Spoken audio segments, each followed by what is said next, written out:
အားလုံးပဲမြင်ကြပါဗျာကမ္ဘာမြေပုံကိုကြည့်လိုက်ရင်သမုဒ္ဒရာတွေကကျေပြောလှပါတယ်ဒါပေမဲ့ကမ္ဘာလုံးရဲ့စီးပွားရေးစွမ်းရည်နဲ့အာဏာချိန်ခွင်ရှာတွေခါဒီလက်တဆုပ်စာပဲရှိတဲ့ကျင်းမြောင်းတဲ့ရေလမ်းကြောင်းတွေပေါ်မှာမူတည်နေတယ်ဆိုတာကိုသင်သိပါသလား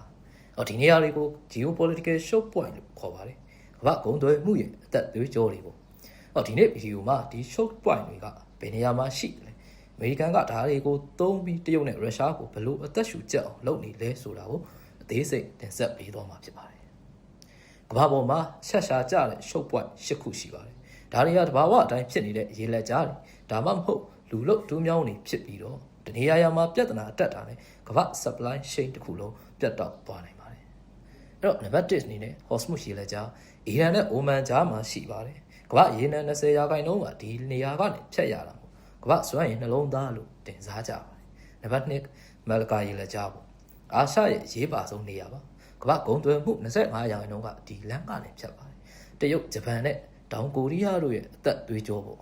နံပါတ်3 Suez တူးမြောင်းဥရောပနဲ့အာရှကိုဆက်ပေးထားတဲ့အီဂျစ်ကဖြတ်လမ်းပေါ့နံပါတ်4ဘတ်အမန်တက်ရေလက်ကြားပေါ့ဘင်လယ်နီရဲ့တကားပေါက်ဖြစ်ပြီးလက်ရှိမှာဒီတပုံနေကြောင့်အမြဲစိုးရိမ်နေရတဲ့နေရာပါပေါ့နံပါတ်5ကတူရကီရေလက်ကြားပေါ့ရုရှားရဲ့ဒါပင်လယ်နက်ထွက်ပေါက်ဖြစ်ပါတယ်နံပါတ်6ပနာမာတူးမြောင်းပေါ့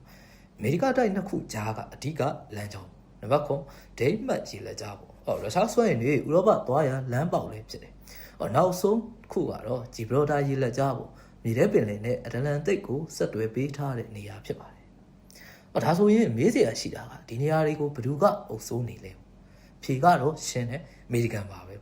အမေရိကန်ကသူ့ရဲ့အင်အားကြီးတဲ့ရေတပ်ကိုသုံးပြီးတော့ကမ္ဘာရေထုကိုပိုင်းလိုက်ခွဲခြားထိန်းချုပ်ထားပါတယ်fifth fleet အရှေ့လေပိုင်းက Hormuz ရေလက်ကြားကိုစောင့်ကြည့်တယ်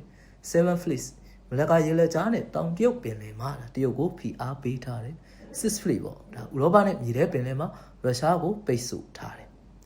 ဒါလည်းမကသေးဘူးအမေရိကန်ကဒီ non kinetic control လို့ခေါ်တယ်လက်နက်မပါတဲ့ထိန်းချုပ်မှုကိုလည်းသုံးပါတယ်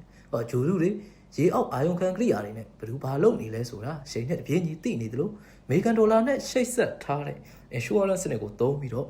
တင်မောတစီကိုတရားမဝင်လို့သတ်မှတ်လိုက်ရုံနဲ့ဒီတင်မောကဘယ်စိတ်ကမ်းမှကတ်လို့မရအောင်ကိုလုံနိုင်စွမ်းရှိပါတယ်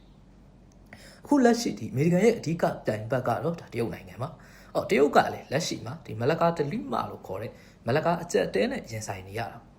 သူ့ရဲ့ရေနံ80%ကဒီမလကာကိုဖျက်ရလို့အမေရိကန်ဘက်ကအချိန်မရွေးပိတ်ဆို့လာနိုင်ပါတယ်ဒါကိုကြော်လွှားဖို့တရုတ်ကဒါ string of prepare ပေါ့ဒါ play ကုန်း viewer ကိုသုံးပြီးတော့ပါကစ္စတန်တီတီလင်္ကာနဲ့မြန်မာနိုင်ငံကြောက်ဖြူတို့မှာစိတ်ကမ်းတွေကိုတိစောက်နေတာပါဒါပေမဲ့လည်းအမေရိကန်ဘက်ကတော့ဒါလုံးဝငြိမ်မနေပါဘူး First Island Chain viewer နဲ့ဒါဂျပန်ထိုင်ဝမ်ကနဲ့ဖိလစ်ပိုင်အထိကိုတရုတ်ကိုပိတ်ဆို့ထားပါတယ်အထူးသဖြင့်ဒီထိုင်ဝမ်ကဒါတရုတ်အတွက်ဆိုရင် Facebook သမုဒ္ဒရာတွေကိုထွက်ပေါက်ဖြစ်နေတယ်လို့အမေရိကန်အတွက်ကတော့ဒါတရုတ်ကိုထိန်းထားတဲ့ဒါနစ်မြုပ်လို့မရတဲ့လင်းစင်သင်္ဘောကြီးလို့တော့တင်စားထားတာဖြစ်ပါတယ်ဒီကနေ့အကြောင်းအရာနဲ့ပတ်သက်ပြီးတော့ဒါပြန်ပြီးအနှစ်ချုပ်ရရင်အမေရိကန်ကဒီရှုပ်ပွိုင်တွေကိုပိတ်ပစ်ဖို့ထက်ပေါ့ဒါဘယ်လိုကိုဖြတ်တန်းခွင့်ပေးမလဲဆိုတဲ့အာဏာကိုပဲဒါအသုံးချနေတာပါဒီဖြတ်တန်းခွင့်ကိုထိန်းချုပ်ထားနိုင်ပြီးအမေရိကန်က Unipolar War မှာတဦးသေးသောအရှင်သခင်ဖြစ်ဆက်လက်ရပ်တည်နေအောင်မှာဖြစ်ပါတယ်ကမ္ဘာပထဝီနိုင်ငံရေးဆိုတာစစ်မြေပြင်မှာမကဘဲနဲ့အခုလိုကျင်းမြောင်းတဲ့ရေလမ်းကြောင်းတွေပေါ်မှာပါတိုက်ပွဲဝင်နေကြတာဖြစ်ပါတယ်အားလုံးကိုကျေးဇူးတင်ပါတယ်နောက်ဗီဒီယိုမှာပြန်ဆုံကြမယ်ခင်ဗျာ